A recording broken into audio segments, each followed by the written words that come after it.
মুহূৰ্তত মই উপস্থিত আছোঁ গুৱাহাটী মহানগৰীৰ এখন ঠাইত আৰু মহানগৰীৰ মাজমজিয়াৰী ঠাই আৰু ইয়াত এটা বিশেষ প্ৰযুক্তি ব্যৱহাৰ কৰি এখন বিশেষ দলং নিৰ্মাণ কৰিছে। অন্যান্য বাহিৰৰ দেশসমূহত যি ধৰণে উপঙা দলং নিৰ্মাণ কৰা হয় ঠিক তেনেধৰণে গুৱাহাটীৰ ৰাণী চাপৰি ধাৰাপুৰৰ পৰা কিছু দূৰ সোমাই আহিলেই ৰাণী চাপৰিলৈ যোৱা ব্ৰহ্মপুত্ৰৰ বুকুত মোৰ পিছফালে আপোনালোকে দেখিছে এখন বিশেষ দলং নিৰ্মাণ কৰিছে। এই দলংখনৰ কোনো খুঁটা নাই, এই দলংখন কোনো কংক্ৰিট ব্যৱহাৰ কৰি বনোৱা নাই। দলংখন নিৰ্মাণ কৰিছে কিছুমান প্লাষ্টিকৰ ড্ৰাম দি আৰু সেই ড্ৰামসমূহত ব্ৰহ্মপুত্ৰত সংস্থাপন কৰি তাৰ ওপৰত এই দলংখন নিৰ্মাণ কৰিছে। আমি দলংখন দেখুৱাম আৰু ধাৰাপুৰ ৰাণী চাপৰি ধাৰাপুৰৰ পৰা যি ৰাণী চাপৰিলৈ যায় এয়া হৈছে ৰাণী চাপৰি আৰু ৰাণী চাপৰিলৈ যাবলৈ থলুৱা যিসকল কৃষক আছিলে, খেতিয়ক আছিল, তেওঁলোকে বহু বছৰ ধৰি এই ব্ৰহ্মপুত্ৰ পাৰ হৈ পেলাই তেওঁলোকে নাৱেৰে যাবলৈ অসুবিধা হয়। কেতিয়াবা বাৰিষা সময়তো বিভিন্ন সমস্যা হয় আৰু ইয়াত আমাৰ ধাৰাপুৰৰ যিসকল থলুৱা কৃষক আছে তেওঁলোকৰ খেতি বাতি আছে। যিহেতু ৰাণী চাপৰি আমি দেখি পাইছোঁ এইখন হৈছে ৰাণী চাপৰি আৰু সেই খেতিয়কসকল যাবৰ কাৰণে অসুবিধা হৈছিল আৰু তাৰ কাৰণে মুখ্যমন্ত্ৰী হিমন্ত বিশ্ব শৰ্মাই এইখন এখন উপঙা দলং নিৰ্মাণ কৰি দিছে অসমৰ থলুৱা এই ধাৰাপুৰৰ থলুৱা লোকসকলৰ কাৰণে। এই দলংখনৰ এটা বিশেষ প্ৰযুক্তি ব্যৱহাৰ কৰিছে, তাত কোনো ধৰণৰ কংক্ৰিট ব্যৱহাৰ কৰা নাই, তাত খুঁটা নাই, দলংখনত উপঙা দলং বুলি ক'ব লাগিব। এই দলংখন প্লাষ্টিকৰ কিছুমান ড্ৰাম আছে, সেই ড্ৰামসমূহ ইয়াত নদীৰ ওপৰত দিছে, তাৰ ওপৰত লোহা দি এই দলংখন বনাই দিছে আৰু এইখনেৰে খোজকাঢ়ি কৃষকসকলে বা চাইকেল লৈও ধুনীয়াকৈ ৰাণী চাপৰিৰ য'ত খেতি আছে কৃষকসকলৰ তালৈ যাব পাৰিব। এয়া হৈছে সিটো পাৰে, আমি দেখুৱাই আছোঁ দলংখনৰ সিটোৰ পাৰে ধাৰাপুৰ আৰু ইটো পাৰে মই য'ত এতিয়া উপস্থিত আছোঁ এইটো হৈছে ৰাণী চাপৰি। আৰু চাওকচোন কিমান সুন্দৰকৈ এখন দলং বনাইছে, য'ত দলং এখন বনাবলৈ 2-3 বছৰতকৈ বেছি সময় লাগে। ব্ৰহ্মপুত্ৰ বুলি ক'লে জানে সকলোৱে যথেষ্ট দ হয়, দলং বনোৱাৰ যথেষ্ট অসুবিধা হয়। গতিকে ইয়াত কিন্তু উপঙা এখন দলং নিৰ্মাণ কৰিছে। ইয়াত একাংশ নাৱৰীয়া আহি আছে, তেওঁলোকে আগতে নাৱেৰে এনেধৰণে পাৰ হৈছিল, সেইসকল জালুৱা, তেওঁলোকে জালেৰে মাছ মাৰিছে আৰু এতিয়া কিন্তু তেওঁলোকে আৰু এনেধৰণে নাও নহ'লেও ধুনীয়াকৈ খোজকাঢ়ি আহিব পাৰে। আৰু মই যে কৈছোঁ এই যিসমূহ দেখিছে এই যিকেইটা ড্ৰাম আছে, এই ড্ৰামকেইটা হৈছে দলংখনৰ মূল আধাৰ বা খুঁটা বুলি ক'লেও ভুল কোৱা নহ'ব। এই ড্ৰামকেইটাই দি ইয়াত নদীৰ ওপৰত দি তাৰ ওপৰত লোহাৰে ৱেল্ডিং কৰি দলংখন নিৰ্মাণ কৰা হৈছে আৰু এইটো ধাৰাপুৰ ৰাণী চাপৰিলৈ যোৱা ৰাস্তা। আমি ৰাণী চাপৰিৰ পৰা এতিয়া লাহে লাহে আগবাঢ়িছোঁ এই উপঙা দলংখনৰ ওপৰেদি। যথেষ্ট বহল আৰু যথেষ্ট মজবুত দলংখন। ক'ৰ পৰা আহিলে দাদা আপোনালোক ক'ৰ পৰা আহিলে? চুনতলিৰ পৰা। এই দলংখন হোৱাৰ পৰা কেনেকুৱা সুবিধা পাইছে আপোনালোকে? এতিয়া আগতকৈ সুবিধা হৈছে হয় নাই? সুবিধা হৈছে, সুবিধা হৈছে। মুখ্যমন্ত্ৰী কি ক'ব? মুখ্যমন্ত্ৰী আচলতে এইখন বনাই দিয়াৰ কাৰণে এতিয়া আপোনালোক অহা যোৱা কৰিব পাৰিছে। কি বুলি ক'ব?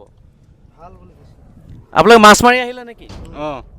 এওঁলোকে আচলতে মাছ মাৰিবলৈ আহিছিলে। দলংখনৰ এতিয়া তেওঁলোকে এইখিনিতে ৰখি তাৰপিছত তেওঁলোকে যাব, কাৰণ তেওঁলোকে মাছ মাৰি আহিছে। সেই মাছ লৈ বজাৰলৈ যাব, ধাৰাপুৰৰ দিশে যাব। আৰু এই ধৰণে যিসকল লোক আছিলে, স্থানীয় লোক আছিলে, এই স্থানীয় লোকসকলে এই দলং এখন নোহোৱাৰ কাৰণে বিভিন্ন সময়ত অসুবিধাৰ সন্মুখীন হৈছে আৰু তাৰ বাবে তেওঁলোকে নাৱেৰে যাবলগীয়া হৈছিল। আৰু বাৰিষা যেতিয়া ইয়াত বেছি হয়, পানী বেছি হয়, তেতিয়া কিন্তু যথেষ্ট অসুবিধাৰ সন্মুখীন হয়। যিসকল কৃষক আছে তেওঁলোক যাবলৈ অসুবিধা হয়। গৈছে আমি দেখুৱাইছে ৰাণী চাপৰি দিশলৈ গৈ আছে আৰু দলংখন আচৰিত কথা যে উপঙা দলং। মই কৈছিলোঁৱেই যে এইকেইটা হৈছে ড্ৰাম, কিছু প্লাষ্টিকৰ ড্ৰাম আৰু এই ড্ৰামৰ ওপৰতে দলংখন উপঙি আছে। আৰু এই ধৰণে দলংখন সম্পূৰ্ণ প্ৰায় আধা কিলোমিটাৰ দৈৰ্ঘ্যৰ এই দলংখন নিৰ্মাণ কৰিছে গুৱাহাটী মাজমজিয়াত, গুৱাহাটী মহানগৰীৰ মাজত। মই কৈছোঁ যে ধাৰাপুৰত এনেকুৱা এখন দলং নিৰ্মাণ কৰিছে, বাহিৰৰ যিসকল লোক আছে তেওঁলোকে বাহিৰৰ দলংসমূহৰ দৰে উন্নত প্ৰযুক্তি ব্যৱহাৰ কৰি উন্নত টেকনিক ইউজ কৰিছে আৰু তেনেকৈ দলংখন নিৰ্মাণ কৰিছে পানীৰ ওপৰত। ধাৰাপুৰ অঞ্চলৰ গোটেই ৰাইজৰ কাৰণে আচলতে যিসকল কৃষক আছে তেওঁলোকৰ কাৰণে যথেষ্ট সুবিধাজনক হৈছে এই দলংখন। আৰু এনেধৰণে এতিয়া আপুনি খোজকাঢ়ি ধাৰাপুৰৰ পৰা যদি আহে ৰাণী চাপৰিলৈ যাব পাৰিব। ৰাণী চাপৰিত সিফালে বহু লোকৰ খেতি আছে, ধাৰাপুৰৰ বিভিন্ন আজাৰৰ পৰা আৰম্ভ কৰি বিভিন্ন লোকৰ অসমীয়া যিসকল লোক আছে থলুৱা লোকসকলৰ ইয়াত খেতি আছে আৰু তাত খেতি কৰিবলৈ যায়। খেতি কৰিবলৈ যোৱাৰ লগে লগে যিসকল খুঁটি আছে, মহৰ খুঁটি আছে, আকৌ ইয়াত গৰু খুঁটি আছে, গতিকে সেই লোকসকল আগতে দলংখন নোহোৱাৰ কাৰণে গাখীৰ বা শাক পাচলি উৎপাদন কৰে যথেষ্ট পৰিমাণে এই অঞ্চলটোত।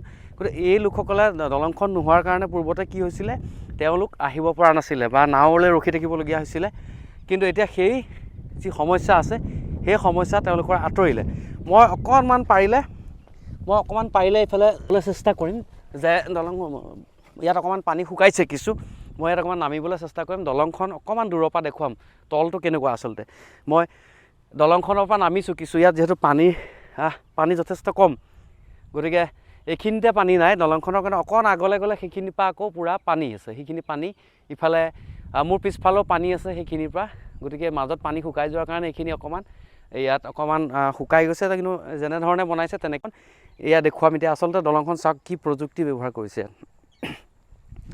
এই যিবিলাক প্লাষ্টিকৰ ড্ৰাম দেখিছে এই ড্ৰামবিলাকে আচলতে দলংখনৰ মূল আধাৰ মানে এই দলংখন প্লাষ্টিকৰ যিসমূহ বৈয়াম আছে বা বক্স আছে এই বক্সসমূহ সংযোগ কৰা হৈছে ইটোৰ লগত সিটো সংযোগ কৰা হৈছে এয়া আচলতে বাহিৰৰ টেকন'লজি এয়া বাহিৰৰ দেশৰ টেকন'লজি ব্যৱহাৰ কৰিছে আৰু সেয়া তাৰ ওপৰত ৱেল্ডিং কৰিছে লোহাৰ এনেকৈ ৱেল্ডিং কৰিছে কৰি তাৰ এটা ফ্ৰেম বনাইছে সেই ফ্ৰেমটো যিখিনি বক্স আছে সেই বক্সখিনি সংযোগ কৰিছে তাৰপিছত পানী যেতিয়া হয় ইয়াৰ কটকটীয়াকৈ লোহাৰ ভিতৰত এই বক্সকেইটা এনেকৈ লক কৰা হৈছে যাতে বক্সকেইটা ওলাই নাযায় ঠিক তেনেকৈ এই যেতিয়া পানী বঢ়াৰ লগে লগে বা বক্সকেইটাৰ ভিতৰত যিহেতু বায়ু আছে গতিকে বায়ু থকাৰ কাৰণে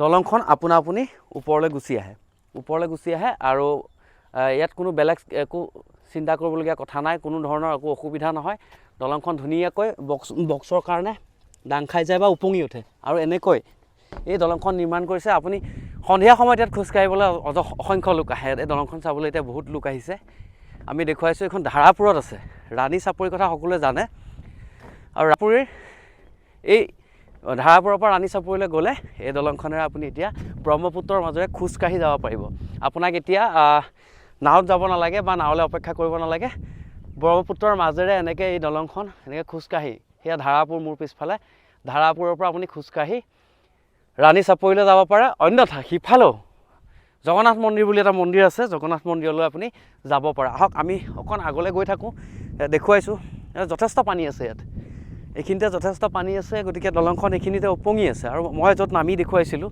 তাত পানী শুকাইছিলে যাৰ কাৰণে উপঙি আছিল আৰু এয়া এনেধৰণে ইয়াতো এখন সাজু কৰি ৰখা হৈছে যিহেতু পানী বাঢ়িব লাহে লাহে বহাৰ লগে লগে এই যিটো পাৰ্ট আছে এই পাৰ্টটো সংযোগ কৰি দিব এই দলংখনৰ আগত বা পিছত গতিকে ইয়াত বাৰিষাও কোনো সমস্যা নহয় বাৰিষাও ৰাইজ ইয়াৰ পৰা খোজকাঢ়ি এনেকৈ পাৰ হ'ব পাৰিব আৰু আপুনি কেতিয়াবা ধাৰাপুৰলৈ আহিলে এই দলংখন নোচোৱাকৈ নাযাব বৰ সুন্দৰ এখন দলং আৰু ৰাণী চাপৰিত নিৰ্মাণ কৰিছে এই দলংখন আমি জগন্নাথ মন্দিৰ এটা আছে তালৈ গৈছিলোঁ আগতে এইফালে গৈছিলে না জগন্নাথ মন্দিৰলৈ নাই যোৱা নাই এতিয়া ইমান ব্ৰহ্মপুত্ৰৰ মাজেদি এনেকৈ খোজকাঢ়ি পাৰ হৈ সিফালে মন্দিৰলৈ যাব পৰা হ'ল হয় কেনেকুৱা কি পাইছে আপোনালোকে সুবিধা বহুত ভাল লাগিছে আজি আমাৰ সঁচাকৈ ভাল লাগিছে আমি আমাৰ লগত আৰু কেইগৰাকীমান অহা কথা আছিলে কিন্তু ৰাণী চাপৰি ন আচ্ছা ধাৰপুৰ এই খেতি আজি দেখিলোঁ তাত গোটেইখন খেতি তাত ইয়াৰে মানুহবিলাকে খেতি কৰিছে গৈ পেলাই আৰু তাত গৈ সঁচাকৈ বহুত ভাল লাগিলে দলংখন গৈ কেনেকুৱা লাগিছে ইমান এটা নতুন প্ৰযুক্তিৰে বনাই দিছে নাই বহুত ভাল লাগিছে দলংখনেৰে গৈও ভাল লাগিছে বিশেষকৈ নাৱৰ কাৰণে ৰখি থাকিব লগা হয় ন অইনবাৰ আমি এতিয়া ৰখি থাকিব লগা হোৱা নাই সহজে পাৰ হ'ব পাৰিছোঁ আৰু ফটো উঠিবলৈও আমাৰ কাৰণে সুবিধা হৈছে প্ৰকৃতি কি ক'ব এতিয়া এইটো মুখ্যমন্ত্ৰী সমষ্টিত সোমাল যিহেতু তেওঁকো ধন্যবাদ দিছোঁ আৰু আমাৰ সাধাৰণ মানুহখিনিৰ কাৰণে এইখিনি সুবিধা কৰি দিছে যে সেয়াই আৰু তেখেতক আমাৰ ফালৰ পৰা ধন্যবাদ জ্ঞাপন কৰিছোঁ আপুনি বিচৰা বাতৰি পাব কেৱল নিউজ 18 এপত নিউজ 18 এপ ডাউনলোড কৰিবলৈ স্কেন কৰক এই QR কোড গুগল প্লে ষ্টৰতো পাব এই নিউজ 18 এপ